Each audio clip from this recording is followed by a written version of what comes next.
Hello everyone, আসসালামু আলাইকুম। কেমন আছেন সবাই? আশা করি সবাই ভালো আছেন। আমরাও আপনাদের দোয়ায় অনেক অনেক ভালো আছি। আজকে আপনাদের সাথে একটি রেসিপি শেয়ার করব। ছোট ঝাটকা ইলিশ দিয়ে বেগুন দিয়ে। বেগুন ইলিশের রেসিপিটা কেমন লাগে আমার সাথে থাকবেন, আপনারা দেখতে থাকেন। আমি প্রথমে বেগুনটা কুটে ধুয়ে নিয়েছি, আর ঝাটকা ইলিশগুলো আমি কেটে ধুয়ে লবণ হলুদ মাখিয়ে এবার ভেজে নিচ্ছি। কড়াইতে তেল দিয়ে দিলাম, তেল দিয়ে মাছগুলো দিয়ে দিলাম।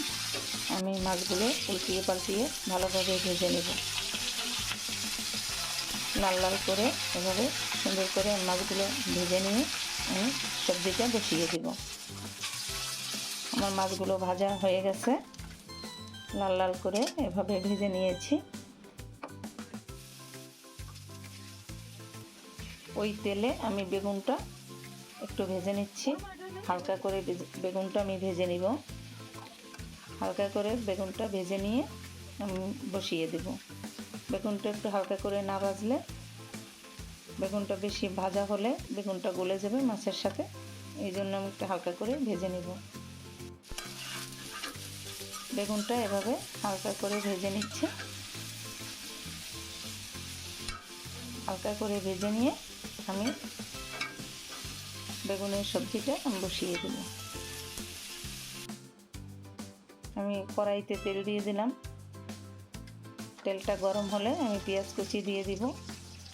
আমি লবণ, পেঁয়াজ কুচি আমি দিয়ে দিলাম, আর কাঁচামরিচ ফালি দিয়ে আমি পেঁয়াজটা একটু ভালোভাবে ভেজে নেব।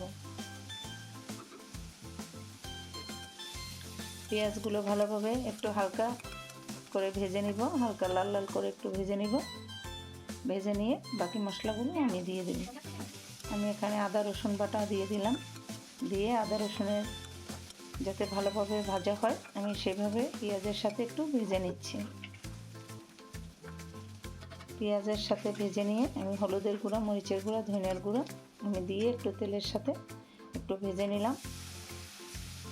ভেজে নিয়ে অল্প পরিমাণ পানি দিয়ে দিলাম। পানিটা দিয়ে আমি ভালোভাবে একটু কষিয়ে নেব। মশলাগুলো ভালোভাবে কষিয়ে নিয়ে আমি বেগুনগুলো দিয়ে দিব। ভালোভাবে কষিয়ে নিয়ে ভাজা ভাজা হয়ে গেলে মশলাগুলো, তারপর আমি বেগুনগুলো দিয়ে দেব। আমার মশলাটা ভাজা ভাজা হয়ে গেছে, তেল উঠে গেছে উপরে। এবার আমি ভাজা বেগুনগুলো আমি দিয়ে দিলাম। বেগুনগুলো দিয়ে একটু নাড়াচাড়া দিয়ে মশলার সাথে মিশিয়ে নিলাম। মিশিয়ে নিয়ে আমি একটু ঝোলের পানি দিয়ে দিব। আমি অল্প পরিমাণে একটু পানি দিলাম, আর একটু পানি আমি দিব, কারণ আমি একটু ঝোল ঝোল রাখবো, তাই একটু পানি দিয়ে দিলাম। বেগুনে বেশি একটা পানি লাগে না, বেগুন তাড়াতাড়ি সিদ্ধ হয়ে যায়, এই জন্য একটু অল্প পরিমাণ পানি দিলাম। পানিটা বলক আসছে, এবার আমি মাছগুলো দিয়ে দিব।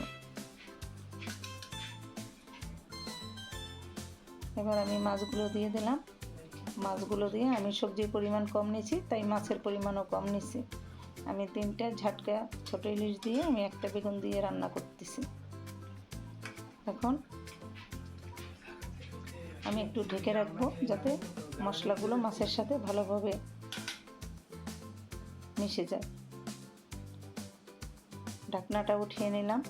হয়ে গেল আমার ঝাটকা ইলিশ দিয়ে বেগুনের তরকারি। আমি উপরে একটু ধনিয়া পাতা ছিটিয়ে দিলাম। আর একটু কিছুক্ষণ আমি রেখে ফুটে উঠলে আমি নামিয়ে ফেলব।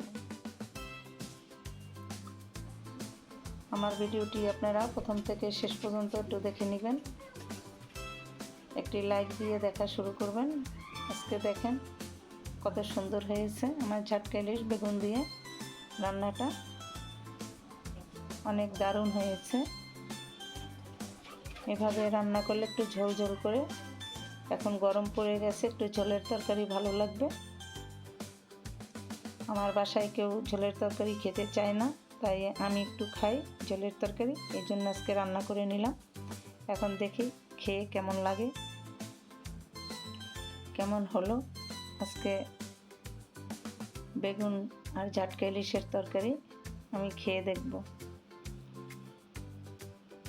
আশা করি আজকে আপনাদের আমার ভিডিওটি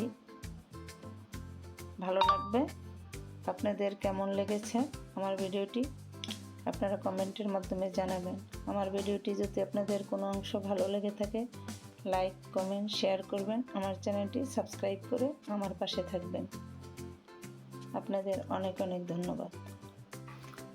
আজকে ঝাটকা ইলিশ দিয়ে বেগুন দিয়ে অসাধারণ হয়েছে তরকারিটা। খেতে কী যে মজা হয়েছে তা আপনাদের বলে বোঝাতে পারবো না।